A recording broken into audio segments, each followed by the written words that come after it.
Hello বন্ধুরা, আমি সৌমাভ। আবার চলে এসেছি তোমাদের কাছে একটা নতুন গল্প নিয়ে। আজকে যে গল্পটা বলবো, এই গল্পটাও লিখেছেন সত্যজিৎ রায়। সত্যজিৎ রায়ের একটা অন্যতম গা ছমছমে ভুতুড়ে ছোট গল্প বলতে পারো। গল্পটির নাম হলো কাকতাড়ুয়া। তাহলে চলো শুরু করা যাক সত্যজিৎ রায়ের কাকতাড়ুয়া। মৃগাঙ্কবাবুর সন্দেহটা যে অমূলক নয়, সেটা প্রমাণ হলো পানাগড়ের কাছাকাছি এসে। গাড়ির পেট্রোল ফুরিয়ে গেল। পেট্রোলের ইন্ডিকেটরটা কিছুকাল থেকেই গোলমাল করছে।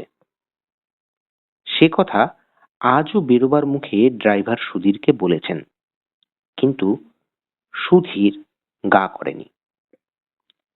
আসলে কাঁটা যা বলছিল তার চেয়ে কম পেট্রোল ছিল ট্যাঙ্কে। এখন কি হবে? জিজ্ঞাসা করলেন মৃগাঙ্কবাবু। আগে স্যার, আমি পানাগড় চলে যাচ্ছি, বলল সুধীর। সেখান থেকেই তেল নিয়ে চলে আসবো। পানাগড় এখান থেকে কত দূর? স্যার, মাইল তিনেক হবে। তার মানে তো ২-২.৫ ঘন্টা। শুদ্ধ শুদ্ধ তোমার দোষেই এটা হলো। এখন আমার অবস্থাটা কি হবে ভেবে দেখেছো? মৃগাঙ্কবাবু ঠান্ডা মেজাজের মানুষ। ভৃত্যস্থানীয়দের উপর বিশেষ চোটপাট করেন না, কিন্তু ২.৫ ঘন্টা এই খোলা মাঠের মধ্যে একা গাড়িতে বসে থাকতে হবে জেনে মেজাজটাও খিটখিটে হয়ে গিয়েছিল। তাহলে আর দেরি করো না, বেরিয়ে পড়ো। ৮টার মধ্যে কলকাতা ফিরতে পারবো তো? এখন ৩:৩০ কিন্তু। তা পারবো বাবু। এই নাও কিছু টাকা। আর শোনো, হ্যাঁ, ভবিষ্যতে কিন্তু এমন ভুলটি কখনো করো না। লং জার্নিতে এসব রিস্কের মধ্যে যাওয়াটা কখনোই উচিত নয়। সুধীর টাকা নিয়ে চলে গেল পানাগড় অভিমুখে। মৃগাঙ্কশেখর মুখোপাধ্যায় খ্যাতনামা জনপ্রিয় সাহিত্যিক। দুর্গাপুরে একটি ক্লাবের সাংস্কৃতিক অনুষ্ঠানে তাকে ডাকা হয়েছিল মানপত্র দেওয়া হবে বলে। ট্রেনে রিজার্ভেশন পাওয়া যায়নি, তাই মোটরে যাত্রা। সকালে চা খেয়ে বেরিয়েছেন, আর ফেরার পথে এই দুর্যোগ। মৃগাঙ্কবাবু কুসংস্কারে বিশ্বাস করেন না। পাঁজিতে দিনক্ষণ দেখে যাত্রা করাটা তার মতে কুসংস্কার। কিন্তু আজ যদি পাঁজিত্রে যাত্রা নিষিদ্ধ বলে, তবে তিনি অবাক হবেন না। আপাতত গাড়ি থেকে নেমে আড় ভেঙে একটা সিগারেট ধরিয়ে তিনি তার চারিদিকটা ঘুরে দেখে নিলেন। মাঘ মাস, ক্ষেত থেকে ধান কাটা হয়ে গেছে। চারিদিক ধুধু করছে মাঠ। দূরে, বেশ দূরে একটি মাত্র কুঁড়েঘর এবং তেঁতুল গাছের পাশে দাঁড়িয়ে আছে। এছাড়া জনবসতির কোনো চিহ্ন মাত্র নেই। আরো দূরে রয়েছে এক সারি তাল গাছ, আর সবকিছুর পিছনে জমাট বাঁধা বন। এই হলো রাস্তার একদিক, অর্থাৎ পূব দিকের দৃশ্য। পশ্চিমেও বিশেষ পার্থক্য নেই। রাস্তা থেকে ৪০-৫০ হাত দূরে একটা পুকুর রয়েছে। তাতে জল বিশেষ নেই। গাছপালা যা আছে তা ওই দু একটা বাবলা গাছ ছাড়া সবই দূরে। এদিকেও দুটি কুঁড়েঘর রয়েছে, কিন্তু মানুষের কোনো চিহ্ন নেই। আকাশে উত্তরে মেঘ দেখা গেলেও এদিকটায় রোদ। মাঠের মধ্যে দাঁড়িয়ে আছে একটা কাকতাড়ুয়া। শীতকাল হলেও রোদের তেজ আছে বেশ। তাই মৃগাঙ্কবাবু গাড়িতে ফিরে এলেন। তারপর ব্যাগ থেকে একটা গোয়েন্দা কাহিনী বের করে পড়তে আরম্ভ করলেন। এর মধ্যেই দুটো অ্যাম্বাসেডর আর একটা লরি গেছে তার পাশ দিয়ে। তার মধ্যে একটা কলকাতার দিকে। কিন্তু কেউ তার অবস্থা জিজ্ঞাসা করার জন্য থামেনি। মৃগাঙ্কবাবু মনে মনে বললেন, বাঙালিরা এ ব্যাপারে বড়ই স্বার্থপর হয়। নিজের অসুবিধা করে পরের উপকার করাটা তাদের কুষ্ঠিতে লেখা নেই। তিনি নিজেও কি এদের মতোই ব্যবহার করতেন? হয়তো তাই। তিনিও তো বাঙালি। লেখক হিসেবে তার খ্যাতি আছে ঠিকই, কিন্তু তাতে তার মজ্জাগত দোষগুলোর তো কোনো সংস্কার হয়নি। উত্তরের মেঘটা অপ্রত্যাশিতভাবে দ্রুত এগিয়ে এসে সূর্যটাকে ঢেকে ফেলেছে। সঙ্গে সঙ্গে একটা ঠান্ডা হাওয়া। মৃগাঙ্কবাবু ব্যাগ থেকে পুলোভারটা বার করে পরে নিলেন। এদিকে সূর্যও দ্রুত নিচের দিকে নেমে এসেছে। 5টার মধ্যেই অস্ত যাবে। তখন ঠান্ডা আরো বাড়বে। কি মুশকিলেই যে ফেললো তাকে সুধীর। মৃগাঙ্কবাবু দেখলেন যে বইয়ে তার আর মন ভরছে না। তার চেয়ে নতুন একটা গল্পের প্লট ভাবলে কেমন হয়? ভারত পত্রিকা তার কাছে একটা গল্প চেয়েছে, সেটা এখনো লেখা হয়নি। একটা প্লটের খানিকটা মাথায় এসেছে এই পথটুকু আসতেই। মৃগাঙ্কবাবু নোটবুক বার করে কয়েকটা পয়েন্ট লিখে ফেললেন। না, গাড়িতে বসে থাকতে আর ভালো লাগছে না। খাতাটা বন্ধ করে আবার বাইরে এসে দাঁড়িয়ে আরেকটা সিগারেট ধরালেন মৃগাঙ্কবাবু। তারপর কয়েক পা সামনে এগিয়ে রাস্তার মাঝখানে দাঁড়িয়ে এদিক ওদিক দেখে তার মনে হলো বিশ্ব চরাচরে তিনি একা। এরকম একা তিনি কোনো দিন অনুভব করেননি। তবে ঠিক একা নয়, একটা নকল মানুষ আছে কিছুটা দূরে দাঁড়িয়ে। হুম, ওই কাকতাড়ুয়াটা। মাঠের মধ্যে এক জায়গায় কি যেন একটা শীতের ফসল রয়েছে একটা ক্ষেতে, আর তারই মাঝখানে দাঁড়িয়ে আছে কাকতাড়ুয়াটা। একটা খাড়া বাঁশ মাটিতে পোঁতা, তার সঙ্গে আড়াআড়ি ভাবে একটা বাঁশ ছড়ানো হাতের মতো দুদিকে বেরিয়ে আছে। এই হাত দুটো গলানো রয়েছে একটা ছেঁড়া জামার দুটো আস্তিনের মধ্যে দিয়ে। খাড়া বাঁশটার মাথায় রয়েছে একটা উপুর করা মাটির হাঁড়ি। দূর থেকে বোঝা যায় না, কিন্তু মৃগাঙ্কবাবু অনুমান করলেন সেই হাঁড়ির রং কালো, আর তার উপর সাদা রং দিয়ে আঁকা রয়েছে ডেবা ডেবা চোখ মুখ। বড়ই আশ্চর্য, এই জিনিসটা কিনা পাখিরা আসল মানুষ ভেবে ভুল করে, আর তারই ভয়ে খেতে এসে উৎপাত করে না। আচ্ছা, পাখিদের বুদ্ধি কি এতটাই কম? কই, কুকুর তো এ ভুল করে না। তারা মানুষের গন্ধ পায়। কাক চারুই তাহলে সে গন্ধ পায় না কেন? মেঘের মধ্যে দিয়ে একটা ফাটল দিয়ে রোদ এসে পড়ল কাকতাড়ুয়াটার গায়ে। মৃগাঙ্কবাবু লক্ষ্য করলেন যে জামাটা কাকতাড়ুয়াটার গায়ে পরানো হয়েছে, সেই জামাটা একটা ছিটের শার্ট। কার কথা যেন মনে পড়ল ওই ছেঁড়া লাল কালো ছিটের শার্টটা দেখে। মৃগাঙ্কবাবু অনেক চেষ্টা করেও মনে করতে পারলেন না। তবে কোনো একজনকে তিনি ওরকম একটা শার্ট পরতে দেখেছেন, এবং বেশ কিছুকাল আগে। আশ্চর্য, ওই একটি নকল প্রাণী ছাড়া আর তো কোনো প্রাণী নেই। মৃগাঙ্কবাবু আর ওই কাকতাড়ুয়া। এই সময়টা খেতে কাজ হয় না বলে গ্রামের মাঠে ঘাটে লোকজন কমই দেখা যায়, কিন্তু এরকম নির্জনতা মৃগাঙ্কবাবুর অভিজ্ঞতায় এই প্রথম। মৃগাঙ্কবাবু ঘড়ি দেখলেন, সবে 4:20। সঙ্গে ফ্লাস্কে চা রয়েছে, সেইটের সদ্ব্যবহার করা যেতে পারে। গাড়িতে ফিরে এসে ফ্লাস্ক খুলে ঢাকনায় চা ঢেলে খেলেন মৃগাঙ্কবাবু।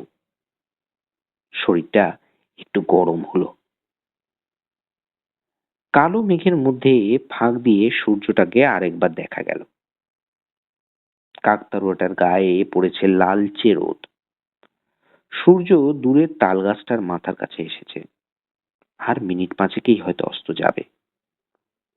আরেকটা অ্যাম্বাসেডর মৃগাঙ্কবাবুর গাড়ির পাশ দিয়ে পেরিয়ে গেল। মৃগাঙ্কবাবু আরেকটু চা ঢেলে খেয়ে আবার গাড়ি থেকে নামলেন। সুধীরের আসতে এখনো ঘন্টাখানেক দেরি। কি আর করা যায়, পশ্চিমের আকাশ এখন লাল, সেদিক থেকে মেঘ সরে এসেছে।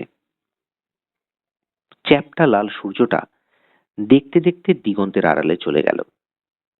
এবার ঝপ করে অন্ধকার নামবে। কাকতাড়ুয়া। কেন জানি মৃগাঙ্কবাবু অনুভব করছেন প্রতি মুহূর্তেই ওই নকল মানুষটা তাকে আজ বেশি করে আকর্ষণ করছে। সেটার দিকে একদৃষ্টে চেয়ে থাকতে থাকতে মৃগাঙ্কবাবু কতকগুলো জিনিস লক্ষ্য করে একটা হৃদকম্প অনুভব করলেন। আচ্ছা, ওটার চেহারায় সামান্য পরিবর্তন হয়েছে কি? হাত দুটো কি নিচের দিকে নেমে এসেছে খানিকটা? দাঁড়ানোর ভঙ্গিটা কি আরেকটু জ্যান্ত মানুষের মতো? খাড়াই বাসটার পাশে কি আরেকটা বাঁশ দেখা যাচ্ছে? ও দুটো বাঁশ তো, নাকি ঠ্যাং? আচ্ছা, মাথার হাঁড়িটা একটু ছোট মনে হচ্ছে না? মৃগাঙ্কবাবু বেশি সিগারেট খান না, কিন্তু এই অবস্থায় তাকে আরেকটা ধরাতে হলো। তিনি এই তেপান্তরের মাঠে একা দাঁড়িয়ে থাকতে থাকতে চোখে ভুল দেখছেন। কাকতাড়ুয়া কি কখনো জ্যান্ত হয়ে ওঠে?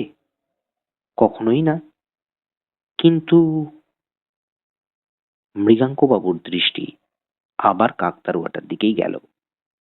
কোনো সন্দেহ নেই, সেটা জায়গা বদল করেছে। সেটা ঘুরে দাঁড়িয়ে তার দিকে খানিকটা এগিয়ে এসেছে। এসেছে না, আসছে বলা যায়। খুঁড়িয়ে খুঁড়িয়ে চলা, কিন্তু দুপায়ে চলা। হাড়ির বদলে একটা মানুষের মাথা, গায়ে এখনো সেই ছিটের শার্ট, আর তার সাথে মালকোচা দিয়ে পড়া একটা খাটো ময়লা ধুতি। বাবু! মৃগাঙ্কবাবুর সমস্ত শরীরের মধ্যে দিয়ে একটা শিহরণ খেলে গেল। কাকতাড়ুয়া মানুষের গলায় ডেকে উঠেছে, এবং এ গলা তার চেনা। এ হলো তাদের এককালের চাকর অভিরামের গলা। এদিকেই তো ছিল অভিরামের দেশ। একবার তাকে জিজ্ঞেস করেছিলেন মৃগাঙ্কবাবু। অভিরাম বলেছিল সে থাকে মানকরের পাশের গাঁয়ে। পানাগড়ের আগের স্টেশনই তো মানকর। মৃগাঙ্কবাবু চরম ভয়ে পিছোতে পিছোতে গাড়ির সঙ্গে সেঁটে দাঁড়ালেন। অভিরাম এগিয়ে এসেছে তার দিকে। এখন সে মাত্র 10 গজ দূরে। আমায় চিনতে পারছেন বাবু? মনে যতটা সাহস আছে সবটুকু একত্র করে মৃগাঙ্কবাবু প্রশ্নটা করলেন। তুমি অভিরাম না?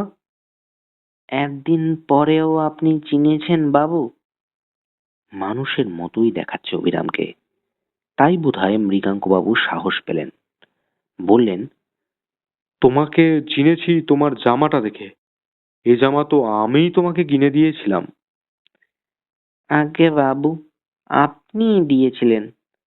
আপনি আমার জন্য অনেক করেছেন, কিন্তু শেষে এমন কেন হলো বাবু? আমি তো কোনো দোষ করিনি।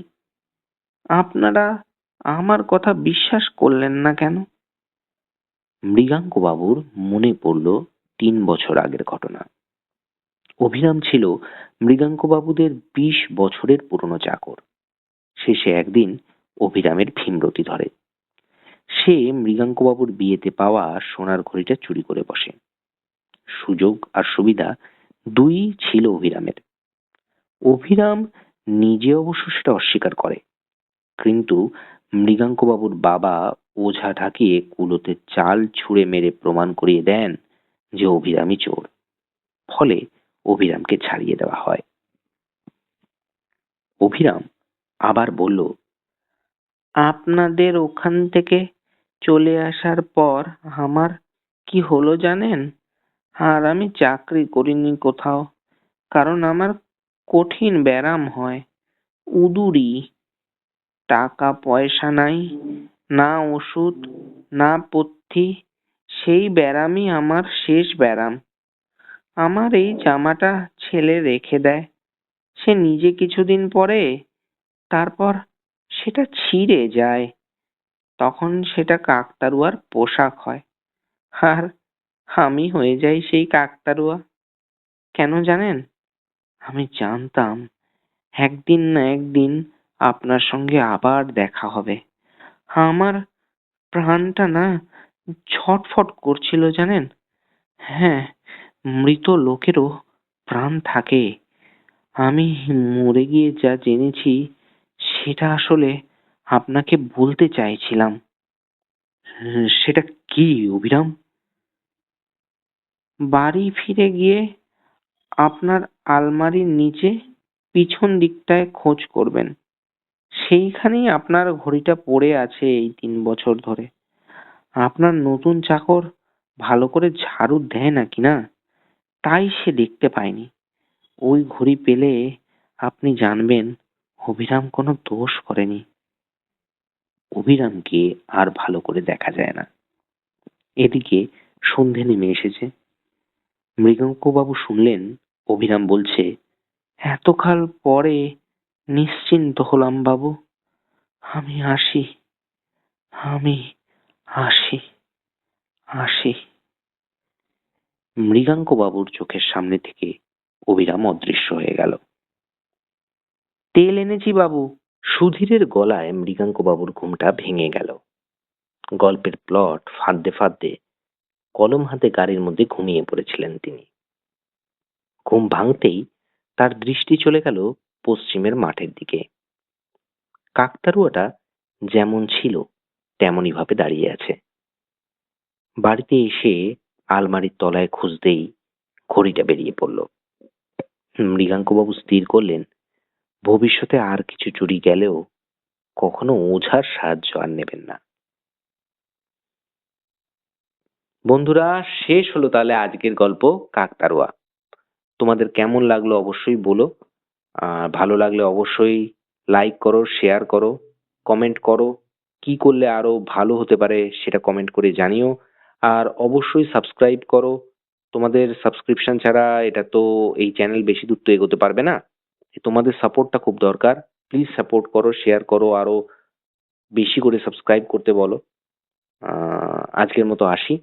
টাটা, ভালো থেকো।